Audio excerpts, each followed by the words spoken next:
बिस्मिल्लाहिर्रहमानिर्रहीम। अस्सलाम वालेकुम माय टू फैमिली। क्या हाल चाल हैं जी आप सभी के। उम्मीद करती हूँ बिल्कुल ठीक ठाक होंगे। अल्लाह का शुक्र है हम भी बिल्कुल खैरियत से हैं। मेरी दुआ है कि अल्लाह ताला आपको अपने घरों में हंसता मुस्कुराता रखे। इसी नेक दुआ के साथ जी आज के व्लॉग का आगाज़ करते हैं और हम आपसे मिल रहे हैं जी डायरेक्ट सुबह के नाश्ते पर। तो चलें जी स्टार्ट करते हैं अपने सुबह का नाश्ता बनाना। तो सबसे पहले हमने चूल्हे पर दूध चढ़ा दिया है चाय के लिए, लो फ्लेम पर। जब तक हमारे पराठे तैयार होते हैं हमारी तरफ से चाय भी डन हो जाएगी। ये देखें जी इधर गर्मा गर्म हमारे पराठों की तैयारी हो रही है। रात का सालन बचा हुआ रखा था तो सोचा पराठे बना ले जाएं, उसी के साथ नाश्ता हो जाएगा। सो रात का सालन, पराठे और चाय जी। जब तक नाश्ते में सालन ना हो तो मुझे लगता है कि नाश्ता कंप्लीट नहीं है। अंडे वगैरह भी मुझे, छोले चने इस तरह का कुछ भी ज़्यादा ख़ास पसंद नहीं है जब तक कि रात का सालन ना हो नाश्ते में। मुझे ऐसा लगता है कि नाश्ता कंप्लीट नहीं हुआ। तो ये देखिए जी एक पराठा हमारा तवे पर डल चुका है जी और उधर हमारे दूध में भी बॉयल आना शुरू हो गया है। अब हम उसमें चीनी पत्ती को ऐड करेंगे। इधर जी हम दूसरे पराठे की तैयारी कर रहे हैं। ये देखें जी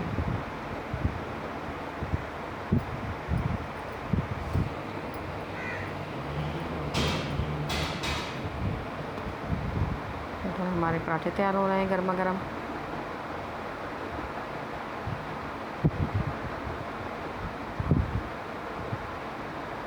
सुबह फजर की नमाज़ के बाद मैं यासीन वगैरह पढ़कर नमाज से फ्री होकर थोड़ी देर के लिए फिर से सो जाती हूँ, क्योंकि मेरे हस्बैंड भी सो रहे होते हैं, बेटी भी सो रही होती है। तो फिर नाश्ता अगर बना के रखूँ तो फिर ठंडा हो जाता है। तो कोशिश करती हूँ कि जब वो उठने लगे उनसे आधा घंटा पहले ही नाश्ता रेडी हो, ताकि उनको भी नाश्ता गरम गरम ही प्रोवाइड किया जा सके। तो मैक्सिमम मैं 6 सवा 6 बजे करीब दोबारा से सो जाती हूँ। आटा वगैरह गूँध कर, नमाज़ वगैरह से, यासीन वगैरह से पढ़कर फारिग होकर मैं 1 आध 1.5 घंटे के लिए फिर सो जाती हूँ। फिर उठती हूँ, फिर बच्ची का फीडर रेडी करती हूँ, उसको फीडर दे के उसको चूल्हे में सुलाकर फिर मैं अपने नाश्ते की तैयारी करनी शुरू करती हूँ।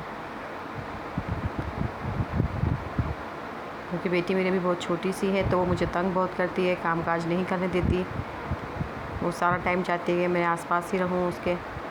तो जैसी वो सोती है या बिज़ी होती है खेल में तो मैं कोशिश करती हूँ अपने सारे काम समेटने की। तो अभी मैंने उसको फीडर दे के सुला दिया है और मैं अब नाश्ता बनाने के लिए किचन में आ चुकी हूँ। ये देखें जी ये हमारी चाय तैयार हो रही है।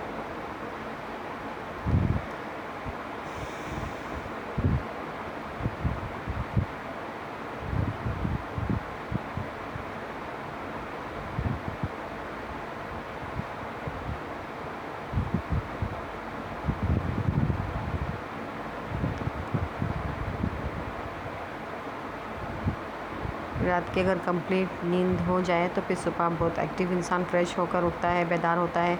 तो फजर की नमाज़ भी मिल जाती है अदा करने को और यासीन वगैरह की कलाम पाक की भी तिलावत अच्छे से हो जाती है। और अगर लेट नाइट हम मोबाइल का यूज़ करेंगे और जागते रहेंगे और इस तरह से फिर हम फजर की नमाज़ से महरूम हो जाएंगे। तो कोशिश क्या करें कि टाइम से सोएं, टाइम से उठें, क्योंकि नमाज़ अव्वल वक्त में अदा करनी चाहिए और नमाज़ को अपनी ज़िंदगी का मामूल बना लें, क्योंकि नमाज़ पढ़े बिना तो दिन का आगाज़ होना भी नहीं चाहिए। यकीन करें गाइस, जब नमाज़ अदा नहीं होती है, आँख नहीं खुलती फजर की नमाज़ में, तो पूरा दिन दिल बोझल सा रहता है। ऐसा लगता है कुछ कीमती शय है जो छूट गई है, जो हमसे नहीं अदा हुई। तो कोशिश क्या करें कि फजर की नमाज़ से ही अपने दिन का आगाज़ करें। इससे इंसान पूरा दिन बहुत महफूज भी रहता है, एक्टिव भी रहता है, दिल को इत्मीनान भी रहता है कि हमारा आगाज़ अल्लाह के ज़िक्र से हुआ है। तो मेरा तो यही हाल है कि अगर मैं नमाज़ ना पढ़ूँ या नमाज़ मेरी किसी वजह से लेट हो जाए या मेरी आँख ना खुले, कज़ा हो जाए, तो मुझे ऐसा लगता है मेरा दिन का आगाज़ आज अच्छे से नहीं हुआ। पूरा दिन एक अजीब सी उकताहट सी, चिड़चिड़ापन सा रहता है, बेज़ारी सी रहती है। तो कोशिश क्या करें कि फ़जर की नमाज़ अव्वल वक्त में अदा करें, सूरह यासीन की तिलावत करें, ज़िक्र अज़कार जो फ़जर की नमाज़ के बाद के होते हैं उसको भी पढ़ें। तो दिल को इत्मीनान रहता है, दिल को सुकून भी मिलता है, खुशी, एक अनोखी अजीब सी खुशी महसूस होती है। और अगर नमाज़ ना पढ़ें या ना मिले नमाज हमें, तो ऐसा लगता है कुछ कीमती शय जो हमसे छूट गई है, चूक गई है। तो कोशिश क्या करें कि नमाज़ अव्वल वक्त में पढ़ें और फिर उसके बाद ही अपना दिन का आगाज़ करें, बाकी एक्टिविटी में अपना हिस्सा डालें। तो मैं भी इसी तरह करती हूँ। फजर की नमाज़ से ही मेरा दिन का अल्हम्दुलिल्लाह आगाज़ होता है। फिर उसके बाद मैं एक आध घंटा के लिए फिर सो जाती हूँ, फिर उठती हूँ तो फिर अपना नाश्ता बनाती हूँ। ये देखें जी, नाश्ता हमारा तैयार हो चुका था, नाश्ता हमने कर भी लिया था। और ये जी है अब शाम का तकरीबन 5 से साढ़े 5 बजे का टाइम। तो सोचा आज खाली चाय नहीं पीते, शायद फिर साथ में कुछ स्नैक्स वगैरह बना लेते हैं। तो जब किचन में आए तो मूड हुआ कि पकोड़े बना ली जाए आलू के। तो किचन में तमाम चीज़ें अवेलेबल थी। तो सबसे पहले मैंने बेसन को निकाला और इसको बाउल में शिफ्ट किया, और इसमें थोड़ा सा ज़ीरा, चुटकी भर अजवाइन, और इसमें हम कुटी मिर्च शामिल करेंगे, पिसी मिर्च शामिल करेंगे, हल्दी शामिल करेंगे, और इसमें थोड़ा सा हम अपने टेस्ट के मुताबिक नमक को शामिल करेंगे। और तमाम चीज़ों को अच्छी तरह से हम उसका घोल बना लेंगे, जिससे कि बैटर इसका पकौड़ों को तैयार होता है। शाम की चाय के साथ इस तरह की चीज़ें बहुत मज़े की लगती हैं। मैं बाहर की चीज़ों को ज़्यादा प्रेफर नहीं करती हूँ, क्योंकि समोसों का मूड होता है तो वो भी मैं घर में बना लेती हूँ। स्नैक्स वगैरह बनाने होते हैं, पापड़ वगैरह तलने होते हैं, और खट्टे आलू पापड़ बनाने होते हैं तो वो भी मैं घर में ही रेडी करती हूँ। और पकोड़े वगैरह इस तरह की कोई चीज़ हो तो वो भी मुझे घर पे ही बनाना अच्छा लगता है, बनिस्बत बाहर से मंगवाने के। और ये देखें जी, तमाम स्पाइसेस को शामिल करके हम इसमें पानी डालेंगे। ना हमें ज़्यादा पतला करना है, ना ज़्यादा गाढ़ा करना है, बिल्कुल नॉर्मल रखना है हमें इसे, कि ईज़िली हम पकोड़ों को फ्राई कर सकें। उसको अच्छे से मिक्स कर लेंगे। जो बेसन में कुछ गुठलियाँ वगैरह हैं वो भी इसको मेल्ट हो जाएंगी। चम्मच की मदद से हम इसका अच्छा सा गोल बना लेंगे, और उसको 15 से 20 मिनट के लिए हम इसको स्टे करने के लिए छोड़ देंगे। जब तक हमारा बेसन फूल कर तैयार होगा, हम आलू कट कर लेंगे।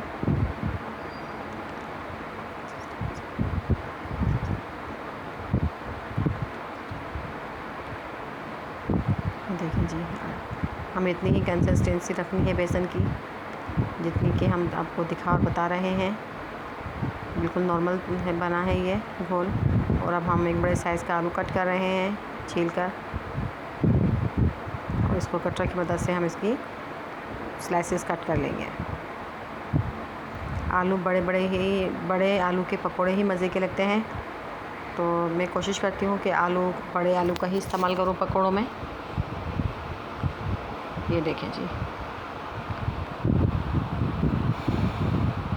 इधर हमारा आलू छील कर तैयार हो रहा है, उधर हमने कटरों को भी वॉश करके रख लिया है।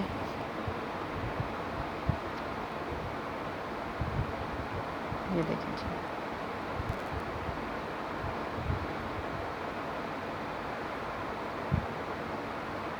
आलू हमारा कट हो चुका है। अब हम कटर की मदद से इसके स्लाइसेस कट कर लेंगे।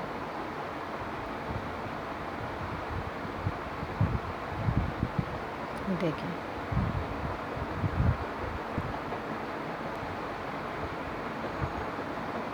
ये बस इक्वल साइज़ में कट होते हैं, ज़्यादा मोटे और पतले भी नहीं होते हैं, और इनका साइज़ और शेप भी बिल्कुल इक्वल होता है।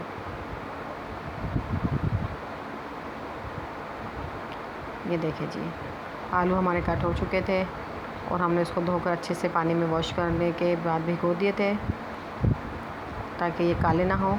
और अब हमने एक फ्राई पैन के अंदर ऑयल को अच्छे से गर्म कर लिया है, और अब हम इसमें 1 बाय 1 करके पकौड़ों को तलना शुरू करेंगे। और दूसरी साइड पे हमने चाय रेडी करने के लिए चढ़ा दी है, दूध चढ़ा दिया है चूल्हे पर। अब हम इसमें चीनी पत्ती को शामिल करेंगे, और हमारी गर्मा गर्म मज़ेदार सी चाय भी तैयार हो जाएगी। इधर हमारे पकोड़े तैयार हो रहे हैं, उधर हमारी चाय तैयार हो रही है। ये देखिए जी, आलू का साइज़ थोड़ा बड़ा है तो फ्राई पैन में तकरीबन 4 ही पकोड़े आ पाएंगे। हम इस तरह थोड़े थोड़े करके सब पकोड़ों को फ्राई कर लेंगे।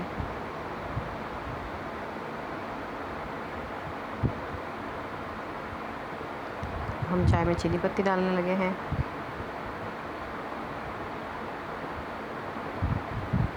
देखिए जी,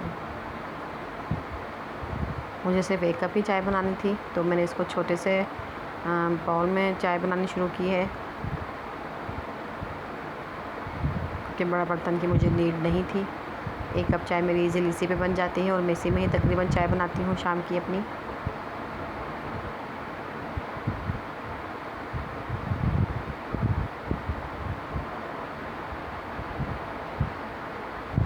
देखिए जी, 1 मिनट से 1.5 मिनट के बाद हम पकौड़ों को पलटना शुरू करेंगे।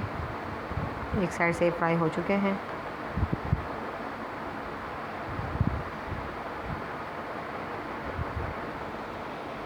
यकीन करेगा, इस बहुत चटपटे, बहुत स्पाइसी और यम्मी कुरकुरे पकौड़े तैयार हुए थे। खाने में बहुत यम्मी लग रहे थे।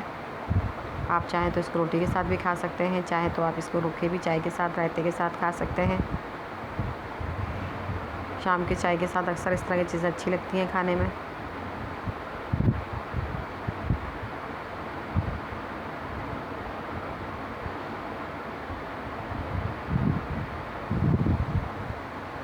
ये देखिए जी, हमारे गर्मा गर्म पकौड़े तैयार हो रहे हैं, उधर हमारी चाय तैयार हो रही है।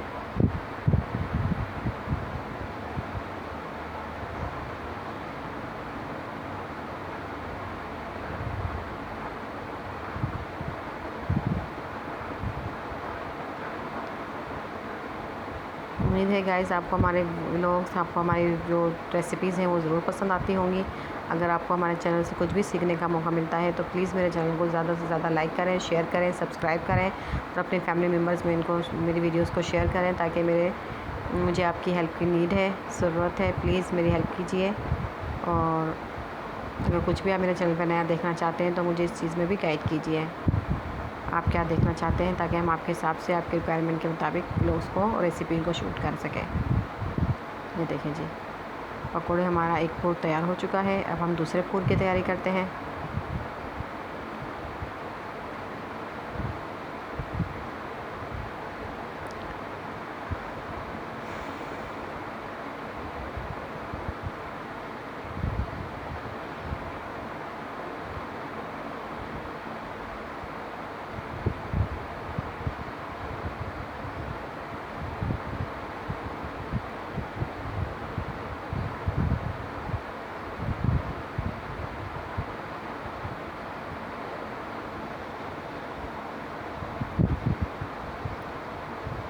फ्लेम को हमने नॉर्मल आंच पर रखा हुआ है, ना ज़्यादा हाई है ना ज़्यादा लो है।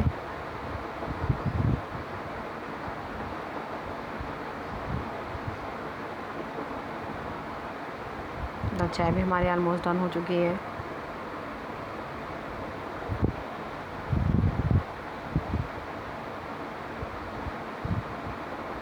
ये देखें जी,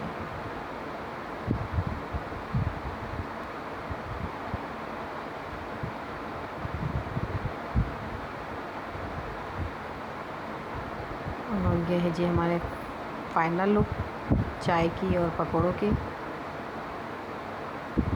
उम्मीद है आपको हमारा आज की वीडियो भी ज़रूर पसंद आई होगी। मिलते हैं जी नेक्स्ट वीडियो में कल एक प्यारी सी वीडियो के साथ। तब तक के लिए इजाज़त दीजिए। अल्लाह हाफ़िज़।